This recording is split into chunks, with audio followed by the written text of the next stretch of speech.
కొంచెం పైకి పెట్టుకో. ఓకేనా మేడం? హ్మ్. అందరికీ నమస్తే మాస్టర్స్.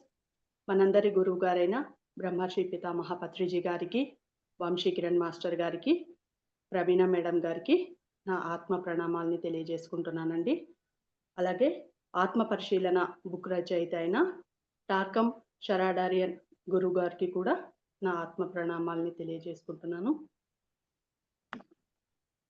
మనం 4th చాప్టర్ మాస్టర్స్ గమనించడం ద్వారా స్వేచ్ఛ ఆ చాప్టర్ని కంటిన్యూ చేసుకుందాం.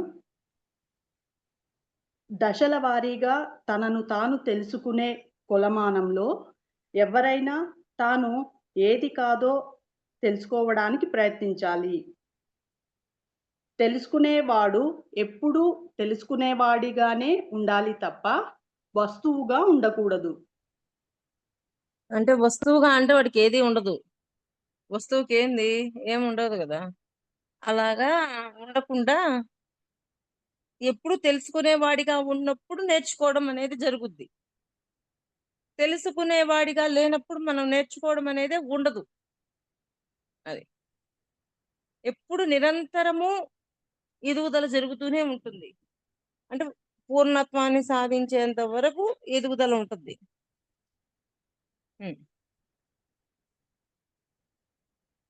అతను కానిది అతను గమనించగల వస్తువు అవుతుంది. అతని భౌతిక శరీరం, అతని భావోద్వేగాలు, ఆలోచనలు, ప్రేరణలు, ప్రోద్బలాలు, ఉద్దేశాలు కూడా వస్తువులే అవుతాయి. అంటే అవి కూడా వస్తువులతో పోల్చాడు. మళ్ళీ ఒకసారి ఆ లిస్ట్ చదువు. అతను కానిది అతను గమనించగల వస్తువు అవుతుంది. అంటే అతని అతను కాకుండా మనము మమేకం అవ్వకుండా ఉండాలి అన్న వాటిని వస్తువులతో పోల్చాడు. వస్తువుకి స్పందన ఉండదు. అలాగా ఆ స్పందన లేకుండా ఉండగలగాలి వాటి పట్ల. అలా అదేంది ఒక లిస్ట్ చదువు. అతని భౌతిక శరీరం, అతని భావోద్వేగాలు, ఆలోచనలు, ప్రేరణలు, ప్రోద్బలాలు, ఉద్దేశాలు కూడా వస్తువులే అవుతాయి. తెలుసుకునేవాడు లేదా ఆత్మ వాటిని గమనించినప్పుడు అతను వాటి నుంచి తనని తాను వేరు చేసుకుంటాడు. అవన్నీ అతను కానిది అవుతాయి. అంటే సపరేట్ చేసి చూడడం వల్ల అతను కాండిగా ఉంటాయి. అవి వస్తువుల్లాగా ఉంటాయి. అంటే స్పందన లేకుండా ఉండగలుగుతాయి.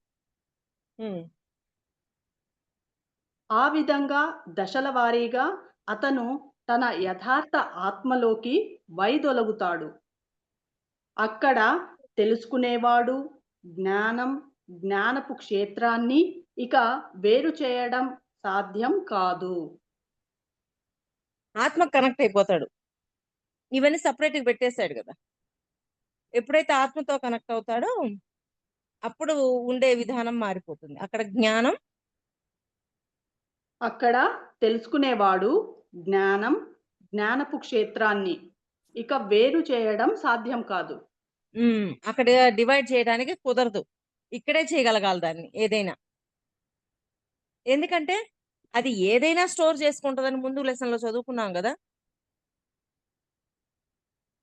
అంటే చేతనాత్మక మనస్సు శుద్ధ చేతనాత్మక మనస్సు ఏదిచ్చినా స్టోర్ చేసుకుంటుంది. ఏంటి దానికి విచక్షణ లేదు, తర్కము లేదు.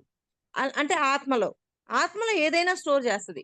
కానీ దాన్ని డివైడ్ చేయాలి అంటే ఇక్కడే చేయాలి. ఇక్కడ డివైడ్ చేసి అవసరమైన దాన్ని స్టోర్ చేయాలి. పాయింట్ అర్థమవుతుందా? ఆత్మలో ఏదైనా స్టోర్ చేస్తుంది. అది స్టోరేజ్ బ్యాంక్. అది దానికి తర్కం ఉండదు, విచక్షణ ఉండదు.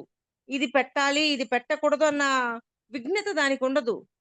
కానీ దానిలోకి చేర్చే ముందే మనం వాటిని డివైడ్ చేసి ఏది అవసరమో దాన్నే చేర్చగలిగేటట్టుగా మనం తయారవ్వాలా. మనం స్టార్టింగ్ జన్మల్లో ఏది పడితే అది తీసుకుపోయి దాంట్లో పెడతానే ఉంటాం. ఎప్పుడైతే ధర్మం గురించి ఆలోచిస్తామో, ఆధ్యాత్మిక మార్గంలోకి వస్తామో అప్పుడు దాంట్లో స్టోరేజ్ గురించి ఆలోచిస్తుంటాం. అర్రర్రే చెత్తంతా పెట్టేశాను కదా గత జన్మల్లో. అంటే సరి అయినవి, సరికానివి అన్నీ పెట్టేశాం. వాటిని ఇప్పుడు డివైడ్ చేస్తాం. అవి సరికాని వాటిని ఆ పరివర్తన తీసుకొచ్చి చేస్తాం. కానీ కొత్తగా చేర్చే వాటిల్లో ఏవి అవసరమో వాటినే చేరుస్తూ, మిగిలిన వాటిని చేరనీయకుండా మనం ఇక్కడే డివైడ్ అండ్ రూల్ పాటిస్తాం. ఆ 2 లైన్‌లు మళ్ళీ ఒకసారి చదువురా. Okay madam. అవన్నీ అతను కానిది అవుతాయి. ఆ విధంగా అతను తన యథార్థ ఆత్మలోకి వైదొలగుతాడు. అక్కడ తెలుసుకునేవాడు జ్ఞానపు క్షేత్రాన్ని ఇక వేరు చేయడం సాధ్యం కాదు. అది. అక్కడ కుదరదు కాబట్టి ఇక్కడే అన్ని డివైడ్ చేసి దాంట్లో స్టోర్ చేస్తాం. ఓకే. హ్మ్. ప్రజలు తమ భౌతిక, భావనామయ, మానసిక శరీరాలతో మమేకమైపోయి ఉంటారు. అందుకే వాళ్లకు చావు గురించి భయం ఉంటుంది. అందుకే వాళ్ళు శరీరాన్ని వీలైనంత ఎక్కువ కాలం నిలిపి ఉంచడానికి ప్రయత్నిస్తూ ఉంటారు. లైన్ మళ్ళీ చదువు మా గీత. Okay madam. ప్రజలు తమ భౌతిక, భావనామయ, మానసిక శరీరాలతో మమేకమైపోయి ఉంటారు. హ్మ్. అందుకే వాళ్లకు చావు గురించి భయం ఉంటుంది. హ్మ్. అందుకే వాళ్ళు శరీరాన్ని వీలైనంత ఎక్కువ కాలం నిలిపి ఉంచటానికి ప్రయత్నిస్తూ ఉంటారు. హ్మ్. అంటే వాళ్ళకి భయం ఉంటది కాబట్టి ఓకే. నిలిపి ఉంచడానికి అది తినాలి, ఇది తినాలి. ఇట్లా కొంచెం దాని మీద ఫోకస్ ఎక్కువుంటది. దృష్టి ఎక్కువుంటది. ఎందుకని? భౌతిక, భావనామయ, మానసిక తాళాల్లో కనెక్ట్ అయ్యున్నాం. మమేకమయ్యున్నాం. అందుకని. ఒకసారి ఓ వ్యక్తి నాకు ఫోన్ చేసి, "నేను చనిపోతున్నాను" అని చెప్పాడు. "నిజంగానా?" అన్నాను. "అవును. అది మంచిదే" అన్నాను. "ఈసారి ఇంకాస్త మంచి శరీరం పొందవచ్చు. కాబట్టి దిగులు పడవద్దు. నీకు పోయేదేమీ లేదు. నిన్ను నువ్వు ఆధీనం వెళ్ళిపో. ఈసారి ఇంకొంత మంచి శరీరంతో తిరిగి వస్తావు" అన్నాను. హ్మ్. అంటే ఈ శరీరము శుష్కిస్తుంది. దీనిది ఇంకేం పని చేయలేకపోతున్నాడు. అలాంటప్పుడు ఈ 3 శరీరాలతో మమేకమయ్యున్నప్పుడు ఈ శరీరాన్ని వదలడానికి ఇష్టపడం. ఈ శరీరమే కావాలి అనే కోరికతో ఉంటాం. కానీ ఆ మమేకాన్ని వదిలేసినప్పుడు ఓకే. ఈ బాడీతో ఇంక నేను వర్క్ చేయలేకపోతున్నాను కదా! ఈ బాడీ వెకేట్ చేసి కొత్త బాడీ తెచ్చుకుంటాను అని కొత్తది తీసుకురావాలి అన్న అవగాహన వాళ్ళలో పెరుగుద్ది. మామూలు వాడికి, వీడికి డిఫరెన్స్ అన్నమాట. హ్మ్. మేడం ఇది మళ్ళీ చదవనా మేడం పారాగ్రాఫు? హ్మ్. ఒకసారి ఓ వ్యక్తి నాకు ఫోన్ చేసి, "నేను చనిపోతున్నాను" అని చెప్పాడు. "నిజంగానా?" అన్నాను. "అవును. అది మంచిదే" అన్నాను. "ఈసారి ఇంకాస్త మంచి శరీరం పొందవచ్చు. కాబట్టి దిగులు పడవద్దు. నీకు పోయేదేమీ లేదు. నిన్ను నువ్వు ఆధీనం చేసి వెళ్ళిపో. ఈసారి ఇంకొంత మంచి శరీరంతో తిరిగి వస్తావు" అన్నాను. హ్మ్. అదే. అంటే నే పోయేదేం లేదు. ఈ శరీరాన్ని వదిలేసినందువల్ల భయపడొద్దు, బాధపడొద్దు. చక్కగా ఇంకొక శరీరాన్ని తీసుకొనొస్తావు అని చెప్పారు. హ్మ్. నేను వెర్రివాడినని అతను అనుకున్నాడు. నేను నిజంగానే ఆ ఉద్దేశంతోనే చెప్పాను. మీరు భయపడిపోయి, మీరు కాని దాని జీవిత కాలాన్ని కృత్రిమంగా పొడిగించాల్సిన అవసరం లేదు. హుహు. ఓకే. మీరు కానిది వెళ్ళిపోగానే మీరు కానిది వెళ్ళిపోగానే దశల వారీగా మీ ఆత్మకు మీరు దగ్గరవుతారు. హ్మ్. ఒకరోజు ఒక చిన్న పాప ఏడుస్తోంది. ఆ అమ్మాయి తల్లిదండ్రులు ఎన్నో రకాలుగా బుజ్జగించి ఏడుపు ఆపడానికి ప్రయత్నించారు. ఆ అమ్మాయి ఇంకా ఎక్కువగా ఏడ్చింది.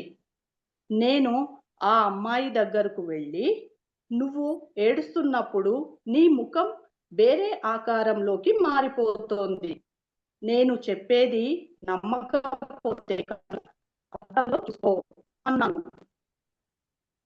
కొంతసేపటి తర్వాత ఆ అమ్మాయి అద్దం దగ్గరకు వెళ్ళి తనను తాను చూసుకుంటూ నేను గమనిస్తున్నప్పుడు నేను ఏడవలేకపోతున్నాను అని అంది. ఓకే. తనను తాను గమనించుకున్నప్పుడు ఏడవలేకపోయింది. అది తనకే నచ్చట్ల. అలా మూవీలో కూడా ఏది 'సీతమ్మ వాకిట్లో సిరిమల్ల చెట్టు' మూవీలో కూడా ఆహ్, ప్రకాష్ రాజు అంజలి ఏడుస్తుంటే అద్దం కాడికి పోయి చూపిస్తారా? చూడు చూడు ఎలా ఉన్నావో అన్నాక, లేదు లేదు నేను ఇంకేడవను అని చెప్తది. అంటే అద్దంలో చూడగానే మనకి మనమే నచ్చం. అందుకని ఎప్పుడైనా మనకు బాధొస్తే మన మొహాన్ని మనం అద్దంలోనే చూసుకుంటే మనకి బాలేదు, స్మైల్‌తో ఉండాలి, బాగుండాలి అనేది మనం తెలుసుకోగలగాలి. మేడం ఆ పారాగ్రాఫ్ మళ్ళీ చదవమంటారా? మళ్ళీ చదువు. ఓకే. ఒకరోజు ఒక చిన్న పాప ఏడుస్తోంది. ఆ అమ్మాయి తల్లిదండ్రులు ఎన్నో రకాలుగా బుజ్జగించి ఏడుపు ఆపడానికి ప్రయత్నించారు. ఆ అమ్మాయి ఇంకా ఎక్కువగా ఏడ్చింది. నేను ఆ అమ్మాయి దగ్గరకు వెళ్ళి, "నువ్వు ఏడుస్తున్నప్పుడు నీ ముఖం వేరే ఆకారంలోకి మారిపోతుంది. నేను చెప్పేది నమ్మకపోతే కనుక అద్దంలో చూసుకో" అన్నాను. కొంతసేపటి తర్వాత ఆ అమ్మాయి అద్దం దగ్గరకు వెళ్ళి తనను తాను చూసుకుంటూ నన్ను నేను గమనిస్తున్నప్పుడు నేను ఏడవలేకపోతున్నాను అని అంది. హ్మ్. అదీ సంగతి. మమేకమైపోవడం ఆగిపోతుంది. మీ మమేకం అవ్వడం అనేది అక్కడికి కట్ అయిపోయింది. మీ భావోద్వేగపరమైన ఉచ్చు నుంచి మీరు స్వేచ్ఛ పొందుతారు. అంటే అక్కడ ఎవరో ఏదో అన్నారు. ఆ భావోద్వేగానికి గురయ్యి దాంతో మమేకమైపోయింది. ఒక్కసారి మీరందరూ ప్రాక్టికల్ చేసి చూడండి. మీకర్థమవుతది. ఆ మమేకం అవ్వనప్పుడు దాని నుంచి బాధ రాదు. ఆ మమేకమైంది కాబట్టి బాధొచ్చింది. మొహం అంతా ఫీలింగ్స్ మారిపోయినియి. ఆహ్, అంతా అసలు ఎలా ఉండాలంటే అలా ఉంది. అది. అలాగే మిమ్మల్ని మీరు గమనించుకుని అనేక రకాల గుర్తింపుల నుంచి మిమ్మల్ని మీరు వేరు చేసుకోవడంలో మీరు చాలా పెద్ద మొత్తంలో శక్తిని ఆదా చేసుకుంటారు. మళ్ళీ చదువు ఆ లైను. అలాగే మిమ్మల్ని మీరు గమనించుకుని అనేక రకాల గుర్తింపుల నుంచి మిమ్మల్ని మీరు వేరు చేసుకోవడంలో మీరు చాలా పెద్ద మొత్తంలో శక్తిని ఆదా చేసుకుంటారు. శక్తిని ఆదా చేసుకుంటాం. నిజమే కదా! లేకపోతే శక్తిని కోల్పోతాం. అంతకుముందు మనం ఎప్పుడు అనుకునేవాళ్ళం. ఎనర్జీ లాస్ ఆర్ గెయిన్ అనేది. ఎలాగంటే ఇలాగా. లాస్ చేసుకోకుండా గెయిన్ చేసుకోవాలంటే దాంతో మమేకం అవ్వకుండా చూడాల. అది నేను వేరు. 2 వేరు వేరు అన్న కోణంలో చూడగలగాల. చూస్తే మమేకం అవ్వవు. లేదనుకోండి మమేకమయ్యి సినిమాలు, సుక్కలు కానొస్తాయి. శక్తి కోల్పోతాం. మమేకమైపోవడం ఏ రకంగా జరిగినా మీ శక్తి వృధా అయిపోతుంది. మీ భౌతిక శరీరం మీ శక్తిని పీల్చేస్తూ ఉంటుంది. మీ ప్రతికూల భావోద్వేగాలు మిమ్మల్ని పిప్పి చేస్తూ ఉంటాయి. మీ గందరగోళపు ప్రతికూల భావోద్వేగాలు. హ్మ్. హ్మ్. మీ ఇంకా గందరగోళపు ఆలోచనలు మిమ్మల్ని పీల్చి పిప్పి చేస్తూ ఉంటాయి. అలాగే పరస్పర విరుద్ధమైన ఆలోచనలు, భావోద్వేగాలు ఉంటే కనుక లేదా సమ్మోహనకి తీసుకెళ్ళి ఇచ్చే సూచనలు, మాయలు లేదా భ్రమలు ఉంటే కనుక ఇవన్నీ మీ అమూల్యమైన శక్తిని పీల్చేస్తూ ఉంటాయి. మళ్ళీ మళ్ళీ చదువుతాను చదువు మేడం. గీత. హ్మ్. మేడం. ఒక్కొక్క లైన్ చదువు. మమేకమైపోవడం ఓకే. మమేకమైపోవడం ఏ రకంగా జరిగినా మీ శక్తి వృధా అయిపోతుంది. మమేకం అవ్వటం వల్ల శక్తి వృధా అవుతుందని చెప్తున్నాడాయన. హ్మ్. మీ భౌతిక శరీరం మీ శక్తిని పీల్చేస్తూ ఉంటుంది. అంటే మీ భౌతిక శరీరం ఏం ప్రతికూల చేస్తుంది? అనవసరం వాటిలో మనమైపోయి మమేకం అవ్వటం వల్ల ఆహ్, చూసిన దాన్ని ఎక్కువ ఆలోచించటం, ఇవన్నీ ఆటోమేటిక్‌గా చేస్తూ ఉంటాం. అందువల్ల భౌతిక శరీరం శక్తిని కోల్పోతూ ఉంటుంది. ఎమ్మటనే ఎమోషన్ అవుతుంటాం. రియాక్ట్ అవుతుంటాం. ఇవన్నీ ఎలా జరుగుతున్నాయి? మమేకమైపోవటం వల్ల జరుగుతున్నాయి.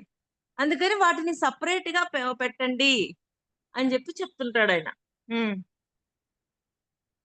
మీ ప్రతికూల భావోద్వేగాలు మిమ్మల్ని పీల్చి పిప్పి చేస్తూ ఉంటాయి. మామూలుగా చేస్తాయా పీల్చి పిప్పి? అందుకే కర్మ చెయ్యి, ఫలితాన్ని వదిలేయి అంటాడు.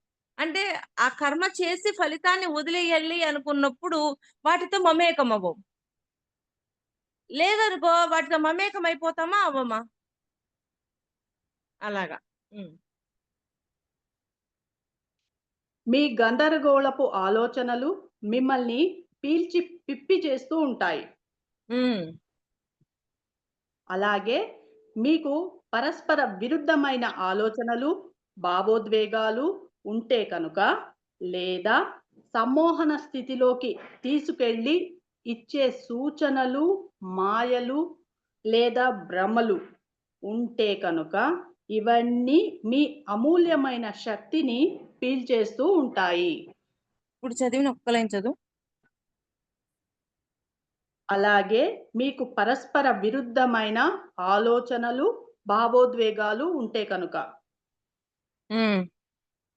లేదా సమ్మోహన స్థితిలోకి తీసుకెళ్ళి ఇచ్చే సూచనలు, మాయలు లేదా భ్రమలు ఉంటే కనుక. హ్మ్.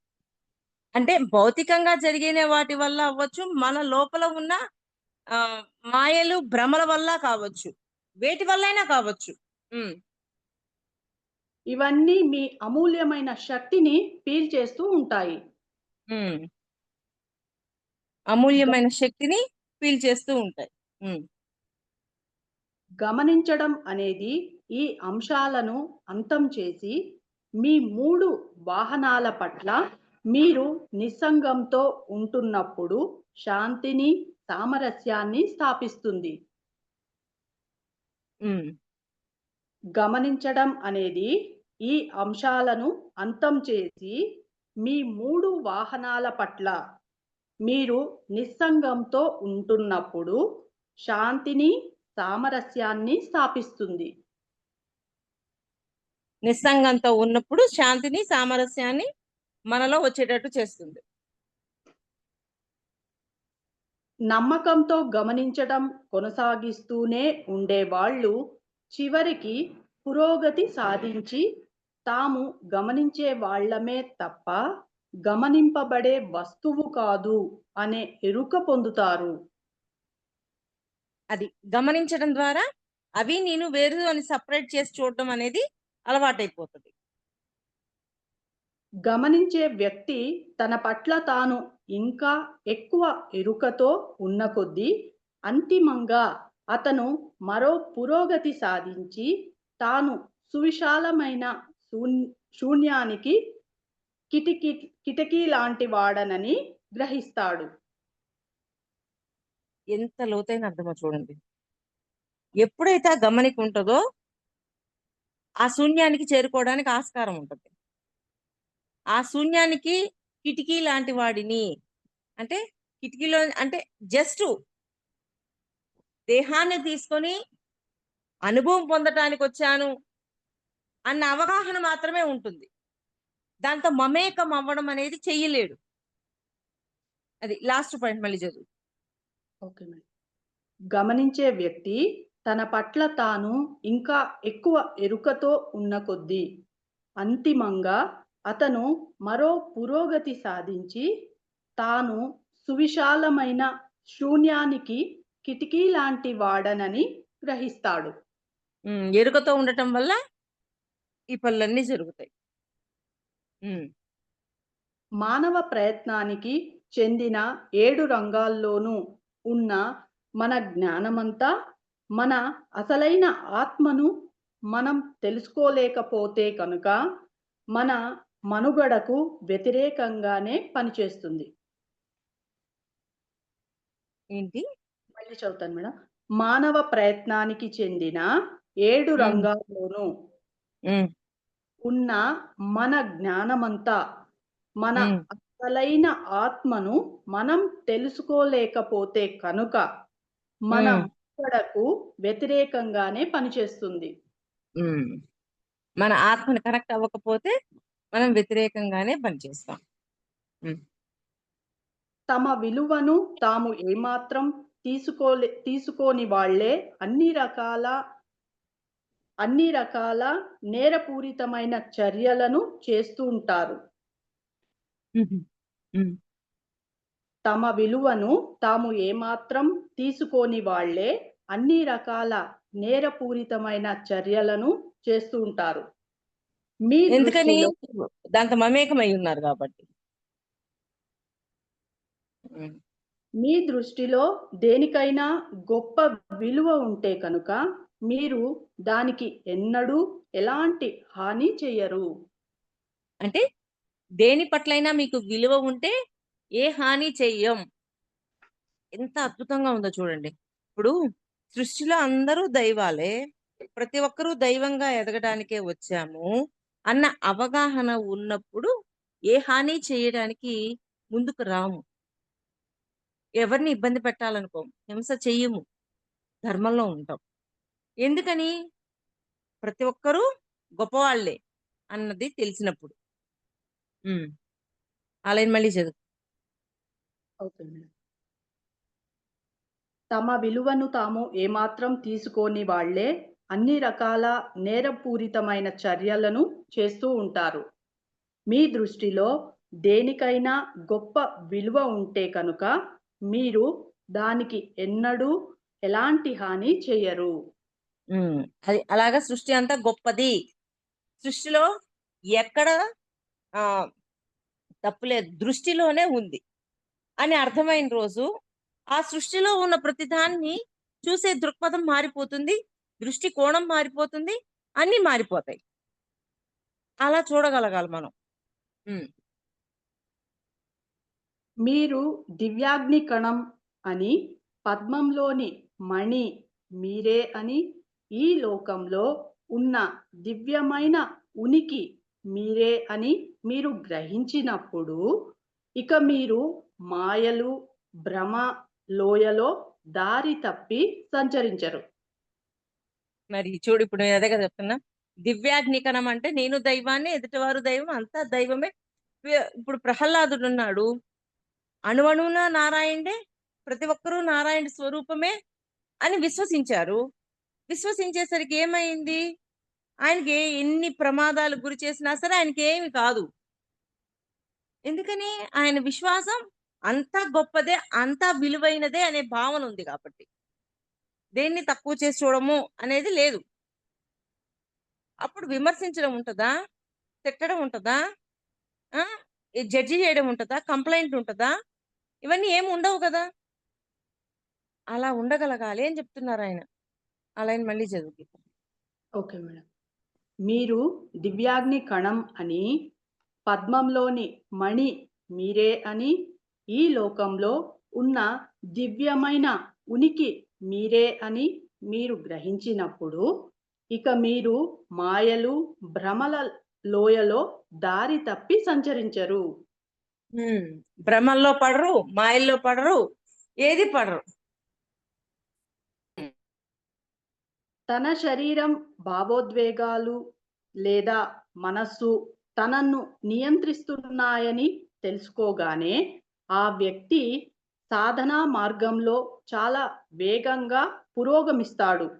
ఎందుకంటే తనపై తాను ఆధిపత్యం పొందడంలో అదే మొదటి అడుగు. మళ్ళీ అంటే చదవనా? సాధనా మార్గంలో వీటన్నిటి మీద పై చేయి పెట్టుకుంటాడు. ఏంది? ఇంద్రియాల మీద, ఇంద్రియాలని వాళ్ళ అదుపులో ఉంచుకుంటారు, ఇంద్రియాల అదుపులో వాళ్ళు ఉండరు. మరి ఇదంతా చెయ్యాలి కదా. ఇవన్నీ చెయ్యాలంటే సాధన చెయ్యాలి. సాధన చేసినప్పుడే మనకి ఒక క్లారిటీ ఉంటుంది. అలా ఆయన చదువు రమ్మని. Okay madam. తన శరీరం, భావోద్వేగాలు లేదా మనస్సు తనను నియంత్రిస్తున్నాయని తెలుసుకోగానే ఆ వ్యక్తి సాధనా మార్గంలో చాలా వేగంగా పురోగమిస్తాడు. అంటే ఏంటంటే మనసు ఇవి ఇబ్బంది పెడుతున్నాయి అని అర్థమైన రోజు సాధనలో ముందుకెళ్ళి మనసులో నేను ఎట్లాంటి ఆలోచనలు చేస్తున్నాను, దేని గురించి ఏ విధంగా అనుకుంటున్నాను అని చెకింగ్ చేస్తాడు. చెకింగ్ చేయడం ద్వారా అక్కడ మార్చుకోగలుగుతాడు. ఎందుకంటే తనపై తాను ఆధిపత్యం పొందడంలో అదే మొదటి అడుగు. ఇదే మొదటడుగు. ఇంకా అవ్వలా. మన భావోద్వేగపరమైన స్వభావంలో 2 కోతులు ఉంటాయి. ఒక కోతి భౌతిక శరీరంపై స్వారీ చేస్తూ ఉంటుంది. మరో కోతి భావనామయ శరీరంపై స్వారీ చేస్తూ ఉంటుంది. 2 ఈ కోతులతో పోల్చాడైతే. భ్రమలు ఇవన్నీ. ఈ 2 మీ ప్రత్యేకమైన భావోద్వేగాల ఆసక్తులకు అనుగుణంగా పనిచేస్తూ ఉంటాయి.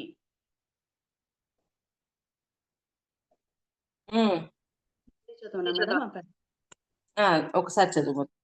మన భావోద్వేగపరమైన స్వభావంలో 2 కోతులు ఉంటాయి. ఒక కోతి భౌతిక శరీరంపై స్వారీ చేస్తూ ఉంటుంది. మరో కోతి భావనామయ శరీరంపై స్వారీ చేస్తూ ఉంటుంది. భౌతిక శరీరంపై ఒకటి, భావనామయ శరీరంపై ఇంకొకటి స్వారీ చేస్తూ ఉంటాయి. ఏం చేస్తున్నాయి స్వారీ చేసి? అన్నింటినీ మమేకమయ్యేటట్లు చేస్తున్నాయి స్వారీ చేసి. కానీ ఆ మమేకం అవ్వకుండా చేసుకోవాలంటే ఏం చేయాలి? వీటిని అదుపులో పెట్టాలి. అదుపులో పెడితే అవి మమేకం అవ్వకుండా ఉంటాయి. పాయింట్ అర్థమైందా? ఈ 2 మీ ప్రత్యేకమైన భావోద్వేగాల ఆసక్తులకు అనుగుణంగా పని చేస్తూ ఉంటాయి.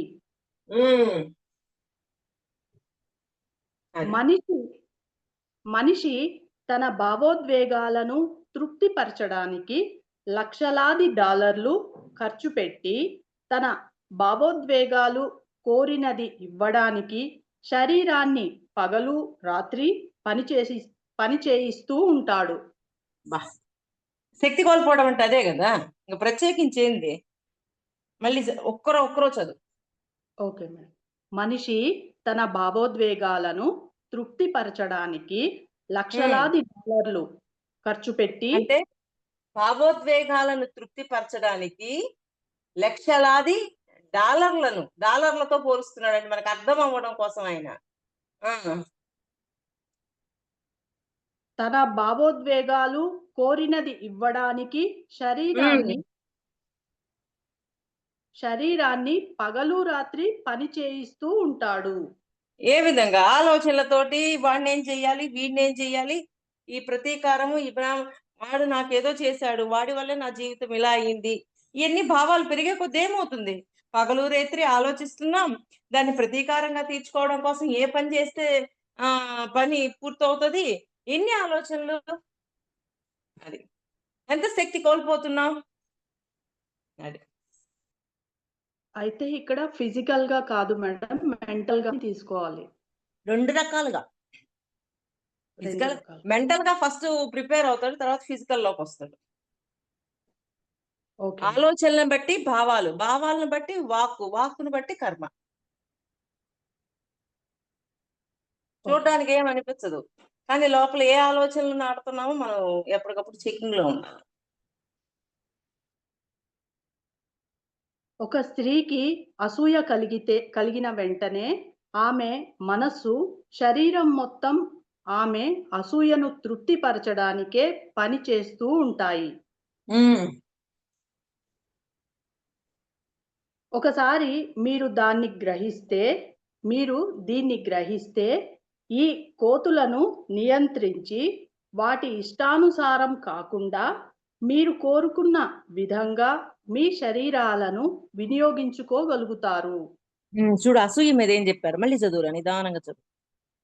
ఒక స్త్రీ అసూయ కలిగిన వెంటనే ఆమె మనస్సు, శరీరం మొత్తం ఆమె అసూయను తృప్తిపరచడానికే పనిచేస్తూ ఉంటాయి. అసూయ వచ్చింది, ఒర్రే ఎట్లాగైనా సరే అసూయ రావడం వేరు. అసూయని ఎదుటివాడి పతనానికి, మన పతనానికి ఉపయోగిస్తున్నామా, మన ఎదుగుదలకు ఉపయోగిస్తున్నామా అనేది గమనించుకోవాలి. పతనానికే ఉపయోగిస్తున్నాం, అప్పుడు మన శరీరంలోని మొత్తం భాగాలను ఉపయోగిస్తున్నామా లేదా? అలా ఉపయోగించి ఆ అసూయతోటి మనం ఎదుటివాడికి ఆ ప్రాబ్లం క్రియేట్ చేస్తాం. ఒకసారి మీరు దీన్ని గ్రహిస్తే, ఈ కోతులను నియంత్రించి వాటి ఇష్టానుసారం కాకుండా మీరు కోరుకున్న విధంగా మీ శరీరాలను వినియోగించుకోగలుగుతారు. అక్కడ ఒక క్లారిటీ వచ్చింది. ఎలాగా వాటి మీద మనం ఆధిపత్యంతో ఉండాలి అని అనుకున్నప్పుడు వాటిని ఎలా బ్యాలెన్స్ చేయాలో నేర్చుకుంటాం, లేకపోతే ఆ బ్యాలెన్స్ అనేది నేర్చుకోం. అది జ్ఞానం ముఖ్యమే, కానీ మనల్ని ఉనికి తత్వంలోకి నడపడమే జ్ఞానపు లక్ష్యం.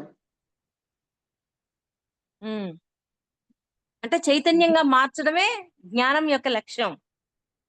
జ్ఞానం లేనిదే ఆ చైతన్యంగా మారలేం కదా. చైతన్యంగా మారాలి అంటే ఆ ఆత్మ జ్ఞానం ఉండాల, ఆ జ్ఞానం ఉండాల. అది జ్ఞానం సరైనదేనా, వాస్తవమైనదేనా అనేది కేవలం మీ ఉనికి తత్వం ద్వారానే నిర్ధారణ అవుతుంది. జ్ఞానం సరైన వాస్తవమైన అనేది కేవలం మీ ఉనికి తత్వం అవుతుంది. పోయింది మా గీత, ఒకసారి చెప్పు. Okay madam. జ్ఞానం సరైనదేనా, వాస్తవమైనదేనా అనేది కేవలం మీ ఉనికి తత్వం ద్వారానే నిర్ధారణ అవుతుంది. జ్ఞానం సరి అయినదేనా, వాస్తవమైన అనేది మన యొక్క ఉనికి తత్వం ద్వారానే అర్థమవుతుంది. అప్పుడు మన ఉనికి ఏందో మనకు అర్థమైపోద్ది. నా వాస్తవానికి నేనే సృష్టికర్తని అన్నాము, జ్ఞానం ఏంటి? నా వాస్తవానికి నేనే సృష్టికర్తని. కానీ పరిస్థితి వచ్చినప్పుడు వాళ్ళు కదా నాకు ఇట్టా చేశాడు, వాళ్ళు కదా ఇలా చేశారు, వీళ్ళు కదా ఇలా చేశారు అని మాట్లాడతాం. మరి అక్కడ పోయిందిగా జ్ఞానం తెలుసుకోవడం కాదు, జ్ఞానాన్ని ఇంప్లిమెంట్ చేయడం అనేది ఉంది. అది ఆ వాస్తవమైన అనే దాన్ని కూడా మనం యాక్సెప్ట్ చేయగలగాలి. అది యాక్సెప్ట్ చేయనప్పుడు అది ఎట్లా అవుతుంది? కాదు కదా. మళ్ళీ అలా ఒకసారి చదువు. జ్ఞానం సరైనదేనా, వాస్తవమైనదేనా అనేది కేవలం మీ ఉనికి తత్వం ద్వారానే నిర్ధారణ అవుతుంది. ఇప్పుడు ఉనికి తత్వం అంటే మనలో ఉన్న ఎన్లైట్మెంట్ ని బట్టి అర్థమవుతుంది. మనలో ఎన్లైట్మెంట్ లేదు, అది ఎలా అర్థమవుతుంది? రాంగుగానే అర్థమవుతుంది. ఎన్లైట్మెంట్ ఉన్నప్పుడు మారిపోతుంది. ఎన్లైట్మెంట్ ఉన్నవాడు నా వాస్తవానికి నేను సృష్టికర్తను అనుకుంటాడు. ఆ ఉనికిలో ఎన్లైట్మెంట్ ఉంటే, ఆ ఉనికిలో ఎన్లైట్మెంటే లేదనుకో ఎదుటోడు సృష్టికర్త అని అంటాడు. ఆ వేరియేషన్ మన మాటల్లో వచ్చేస్తుంది ఆటోమేటిక్ గా. మీరేమిటో మీరు తెలుసుకోగలిగితే మీ జ్ఞానం సరైనది అవుతుంది.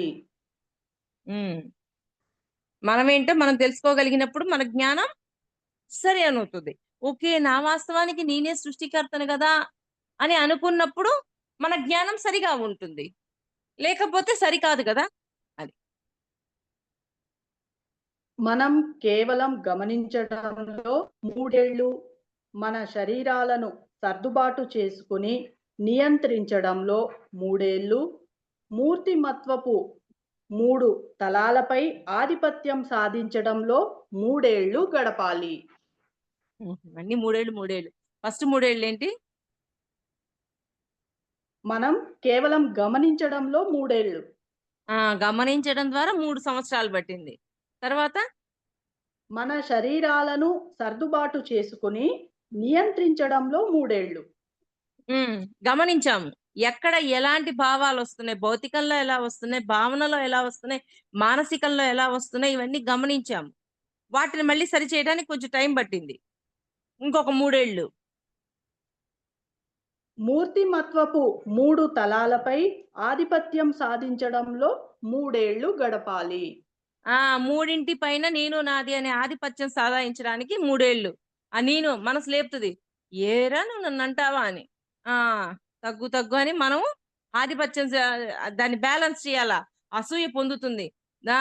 ఆగు ఆగు ఏంటి అసూయ పొందుతున్నావు? ఏం చూసుకొని అని దాన్ని బ్యాలెన్స్ చేయాలా. అలా బ్యాలెన్స్ చేస్తూ ఉండాల.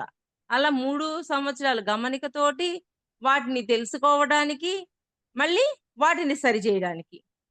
3 సంవత్సరాలు పట్టిందనమాట. అందుకని మనం ఇప్పుడే మొదలు పెట్టేద్దాం. గమనికతోటి. మనం భౌతికంలో ఎలా ఉన్నాం? భావనలో ఎలా ఉన్నాం? మానసికంలో ఎలా ఉన్నాం? మూడింట్లో సరైన దానితో ఉన్నామా లేదా అని. మనిషి తన ఆత్మకు దగ్గరవుతున్న కొద్దీ అతను మరింత సృజనాత్మకంగా అవుతాడు. హ్మ్. స్వేచ్ఛగా ఉన్నప్పుడే మీరు ఏదైనా సృష్టించగలుగుతారు.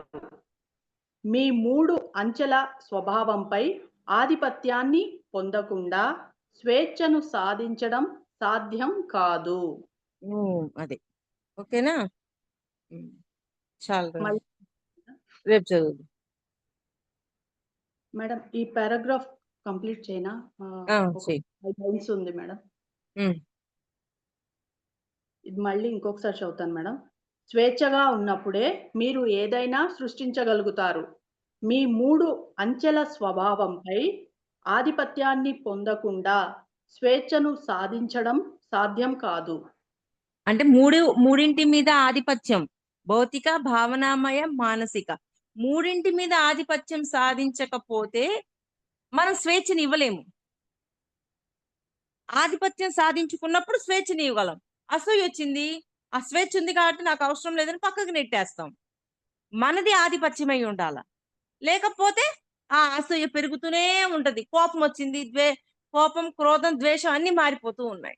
అదే మనం ఆధిపత్యంతో ఉన్నప్పుడు దానికి కావాల్సిన జ్ఞానాన్ని ఇచ్చినప్పుడు అది బ్యాలెన్స్ అయిపోతుంది. అది ఆ సమయానికి ఆ బ్యాలెన్స్‌ని ఇవ్వగలగాలి. అంటే దానికి సరి అయిన జ్ఞానాన్ని మనం ఇవ్వాలి. ఆ మూడింటికి. హ్మ్. అంటే మనం ఆధిపత్యంలో ఉన్నప్పుడు ఆ జ్ఞానాన్ని కరెక్ట్‌గా ఇస్తాం. ఆధిపత్యంలో లేనప్పుడు ఇవ్వలేం గదా! దాని ఇష్టపాటికి దానికది పరిగెడుతుంది. ఎళ్ళిపోతున్నాయి. అది. ఈ ఆధిపత్యం లేకపోతే అసలైన సృజనాత్మకత ఉండదు. హ్మ్. ఎందుకంటే మూర్తిమత్వం ప్రతిఫలించే విషయాలనే మీరు ప్రతిఫలిస్తారు. అంటే మూర్తిమత్వంలో ఏదైతే ఉందో ఆ నేను నాదినే మనం బయటికి వ్యక్తం చేస్తాం అంటున్నారు. హ్మ్. అంటే భౌతిక ఇక్కడ సరిచేయడం జరగదు. ఆధిపత్యం ఉన్నప్పుడు సరిచేయడం జరుగుద్ది. ఆధిపత్యం లేదనుకో వాటి పని అవి చేసుకుంటూ వెళ్ళిపోతాయి. సరిచేయడం అనేది ఉండదు. హ్మ్. భౌతిక, భావనామయ, మానసికపరమైన సందేశాలను మీరు ప్రతిఫలిస్తారు. హ్మ్. ప్రతిఫలిస్తారంటే బయటకి వ్యక్తం చేస్తారు. హ్మ్. ఓకే. మీ మూర్తిమత్వపు అడ్డంకిని మీరు బద్దలు కొట్టి, మీ స్వీయ ఆత్మ నుంచి మీరు సృష్టించగలిగే అతీత స్థితికి చేరుకున్న నిమిషం, నిమిషం నుంచి మీ సృజనాత్మకత మొదలవుతుంది. సృష్టించగలిగే సృజనాత్మకత శక్తి వచ్చాక సృజనాత్మకత, క్రియేటివిటీ అనేది వస్తుంది అని. హ్మ్. సృజనాత్మకత అనేది మీ ఆత్మ విస్తరణ. అంతే. హ్మ్. ఓకే. Thank you madam. ఇంతటి అవకాశం ఇచ్చినటువంటి ప్రవీణ మేడం గారికి నా ఆత్మ ప్రణామాలు తెలియజేసుకుంటున్నాను మాస్టర్స్. Thank you masters.